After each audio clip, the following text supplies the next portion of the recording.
বন্ধুরা, আজ আমি তোমাদের নিয়ে চলে এসেছি কিন্তু রানাঘাট ফুড ভিলায়। কেন এনেছি পুরো ভিডিওটা দেখলেই বুঝতে পারবে। তোমাদের বলে দিই, প্লিজ প্লিজ চ্যানেলটাকে সাবস্ক্রাইব করে দাও, ভিডিওটাকে লাইক করে দাও এবং শেষ পর্যন্ত দেখতে থাকো। তো নমস্কার বন্ধুরা, তোমরা যেমন দেখছো আমি কিন্তু ভেতরে চলে আসলাম এই মুহূর্তে। এটা কিন্তু আমি রয়েছি ফুড ভিলায়, রানাঘাটের ফুড ভিলায়। তো সামনে দাদা রয়েছেন। দাদা নমস্কার, আপনার নামটা যদি বলেন। সুপ্রিয় দাস। সুপ্রিয় দাস। তো আপনি এখানকার কি পোস্টে আছেন? ম্যানেজার পোস্টে রয়েছেন। দাদার কাছ থেকে একটু জেনে নেব। আমি তোমাদেরকে ডিটেলসটা বলছি কেন রানাঘাটের ফুড ভিলা আমি চলে আসলাম। তোমাদের বলে দিই, এই হোটেলে ফুল এসি রয়েছে। এই এসিতে বসে তোমরা কিন্তু দুপুরবেলার মাত্র 30 টাকার বিনিময়ে দুপুরের যে খাবার সেটা খেতে পারবে। আজকের দিনে এরকম কোয়ালিটি ফুড এবং এত অল্প পয়সায় সত্যিই বিরল। অ্যাম্বিয়েন্সটা রয়েছে সেটা আমি একটু দেখিয়ে দেওয়ার চেষ্টা করব। দেখতে পাচ্ছি অনেকে কিন্তু খাওয়া দাওয়া করছে। একটু মেনুটার দিকে আমি একটুখানি দেখাই, তোমরা একটু পোস্ট করে দেখে নিও। বিকজ অফ দ্যাট অনেক কটা কিন্তু আইটেম রয়েছে, সেগুলো তোমরা একটু পোস্ট করে দেখে নিলে সুবিধা হবে তোমাদের। ম্যানেজার বাবু বসে আছেন বা এখানে যেই বসবেন না কেন, এখানে কিন্তু তোমরা পে আউটটা করতে পারবে এই জায়গাটায়। এবং ফুল এসি রয়েছে আমি দেখতে পাচ্ছি।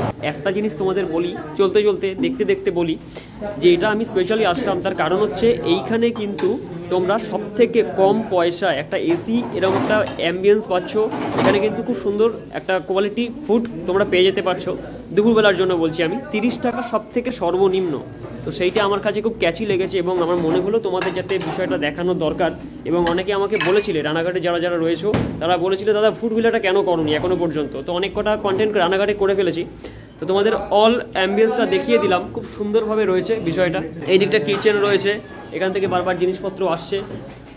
তো এইভাবে একটু লম্বা স্পেসের মধ্যে কিন্তু অনেকটা জায়গা রয়েছে, পরপর টেবিল চেয়ার বসার জন্য সবাই খাওয়া দাওয়া করছে। তো তোমাদের আমি দেখিয়ে দিলাম। তো চলো আমি অবশ্যই খাবো, দেখবো টেস্ট করে কীরকম খাবার। সবাই কিন্তু বলছে খুব ভালো খাবার।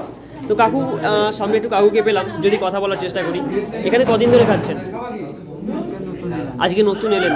খেলেন কীরকম মনে হচ্ছে? ভালো? এই যে এসিতে বসে খাচ্ছেন কেমন লাগছে? এটা আমি শুনছি তুলনামূলক দাম কম, ভালো। আর খাবার যতটা খেলেন এখনো পর্যন্ত কি বলবেন? টেস্ট আছে। Thank you. তো যাই হোক, তোমাদের কিন্তু আমি একটা অলরাউন্ডে দেখিয়ে নিচ্ছি জাস্ট কীরকম কী রয়েছে।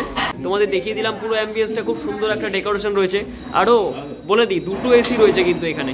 এবার অ্যাম্বিয়েন্স ভালো, এসি আছে, ওভারঅল সব ঠিক আছে, কিন্তু এবার খাবারটা দেখবো খেয়ে যে কীরকম কোয়ালিটি আছে, টেস্ট কী আছে। না খেলে সেটা বুঝতে পারবো না। চলো এবার ব্যাক করছি, খেতে খেতে কথা বলছি। তো বন্ধুরা আমি তোমাদের একটু বলে দিই, আমি দেখো এখানে কিন্তু ভাত, চারাপোনা মাছ রয়েছে, একটা আলু ভাজা রয়েছে, একটা সবজি রয়েছে, একটু দেখাই সামনের দিকে সবজিটা রয়েছে, আর একটা ডাল রয়েছে, একবারই ডাল রয়েছে। এই কটা কিন্তু আমি অর্ডার করেছি। তো এইখানে কিন্তু যে মাছটা রয়েছে এটা কিন্তু 40 টাকা দাম। 10 টাকা আলু ভাজা, 10 টাকা ডাল, 10 টাকার সবজি আর 10 টাকার ভাত। আমি যদি এখানে মাছটাকে বাদ দিয়ে দিই তাহলে কিন্তু এখানে 40 টাকার মধ্যে কিন্তু তোমরা কিন্তু খুব সুন্দর একটা সবজি ভাত পেয়ে যেতে পারো এরকম একটা অ্যাম্বিয়েন্সে বসে। তো বন্ধুরা আমি কিন্তু যথেষ্ট ভালো লাগলো আমার। আমি কিন্তু জাস্ট খাচ্ছি, যেহেতু আজকে বিরিয়ানি থেকে একটুখানি কনসেপ্টটা একটুখানি হাঁটিয়ে দিই। মানে সবসময় বিরিয়ানি খেতে ভালো লাগে না, এবার একটা কিন্তু বাঙালি টাইপের একটা যেটা ভালো মানে মেনুটা কিন্তু বাঙালি, একদম পুরো বাঙালি সাদামাটা কিন্তু খাবার, এটা খাচ্ছি। দেখি মাছটা তোমাদের আমি একটু দেখিয়ে দিই, জাস্ট মাছটা দেখাই। দেখো 40 টাকায় মাছটা দেখো, জাস্ট না দেখালে বুঝতে পারবে না। মানে যথেষ্ট বড় পরিমাণ, একটা মাপটা কিন্তু যথেষ্ট, একদম 40 টাকায় কিন্তু সুইটেবল লাগছে আমার। আর চাল বলো বা ভাত বলো, ভাজা তরকারি সব কিছু নিয়ে অলরাউন্ড যদি বলি তোমাদের 10-এ কিন্তু 8 দেওয়া যায় আমার হিসাবে। মাছটা কিন্তু সেই লেগেছে আমার। একটু তোমাদেরকে দেখো মাছের মাথাটা,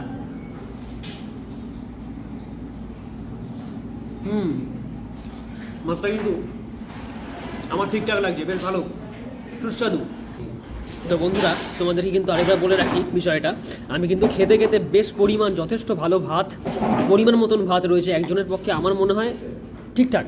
আর মাছটা জাস্ট দেখাই, হ্যাঁ প্রায় 150 গ্রাম। তবে দেখো তোমাদেরকে যতটা ক্যামেরার সামনে দেখানোর চেষ্টা করলাম, পাতলা মাছের ঝোলটা বেশ হালকা, একদম রিচ নয়। আমার কিন্তু জাস্ট অসাধারণ লাগলো। মাছটা এখনও শেষ করতে পারিনি, দেখেছো এত বড় একটা মগা টাইপের মাছ রয়েছে। কিন্তু আমি তোমাদের রেকমেন্ড করব, এসো খেয়ে দেখো। টেস্ট আমার কিন্তু যথেষ্ট ভালো লেগেছে, গুড কোয়ালিটি ফুড। আর অ্যাম্বিয়েন্স তো অবশ্যই গুড, ভালো লাগলো। খেয়ে দিয়ে ব্যাক করছি, চলো। বন্ধুরা আমার কিন্তু খাওয়া দাওয়া শেষ, খুব সুন্দর ব্যবহার লাগলো এনাদের, প্রত্যেকের স্টাফদের শুরু করে সবার কিন্তু ব্যবহার খুব ভালো, খাবার তো অবশ্যই ভালো। তো যাই হোক, তোমাদেরকে আমি যেটা ঠিকানাটা একটুখানি আমি দাদাকে জিজ্ঞেস করে নেবো। দাদা এই ঠিকানাটা একটু বলে দেন। এখন আমাদের স্টেশন থেকে, রানাঘাট স্টেশন থেকে নেমে রিজার্ভেশন কাউন্টার ঠিক অপোজিট গলিতেই হচ্ছে ছানাপট্টির গলি। এখানে সেই ফুড ভিলা দেখি। হ্যাঁ দেখ, সকালবেলায় আমাদের দেখুন, সকালবেলায় আমাদের টিফিনটা থাকে, রুটি পরোটা থাকে। আচ্ছা, এবার 10টা থেকে আমাদের ভাতটা চালু হয়। আচ্ছা, এটা বিকেল 5টা অবধি। বিকেল 5টার পর থেকে আমাদের রেস্টুরেন্ট চালু হয়েছে, hotel cum restaurant. Hotel cum restaurant. Okay, thank you. আর খুব ভালো লাগলো আপনার ব্যবহারও। আশা করি দর্শক আসবে, যারা যারা খাবার খায়নি এখনো পর্যন্ত, এরকম কম চিপ রেটে কিন্তু এরকম একটা অ্যাম্বিয়েন্সে বসিয়ে খাওয়ানোটা সত্যি খুব ভালো লাগলো আমার। তো থ্যাংক ইউ দাদা, থ্যাংক ইউ দাদা বলার জন্য।